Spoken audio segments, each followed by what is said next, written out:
আল আরাফা আল হাজ্জু আরাফা, আরাফাটাই হজ। কেউ যদি আরাফার দিনে থাকতে পারে তার হজ হয়ে গেছে, আলহামদুলিল্লাহ। কোন আলহামদুলিল্লাহ। আর হজে সব করেছে, আরাফা করে নাই, হজ হবে না। কথা বলেন, হজ হবে না। তার মানে বছরের শ্রেষ্ঠ দিন আরাফার দিন। এদিন আল্লাহ এত সংখ্যক বান্দাকে একসাথে ক্ষমার ঘোষণা দেন, বছরের কোন দিন এত মানুষকে ক্ষমা করেন না। সুবহানাল্লাহ। আবার শয়তান ওই দিনে এতটা লাঞ্ছিত বোধ করে, এতটা অপমান বোধ করে, বছরের কোনো দিন শয়তান এত অপমানিত হয় না। এজন্য বিশ্বনবী বলেছেন খায়রুদ দুআ দুআ ও আরাফা, সব চাইতে শ্রেষ্ঠ দোয়া আরাফার দিনের দোয়া।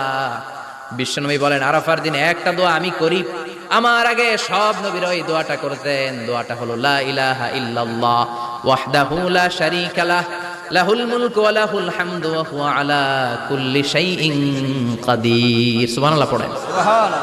মুখস্থ আছে না দোয়াটা? এটা পড়বেন। বিশ্বনবী আরাফার ময়দানে এই দোয়াটা পড়তেন।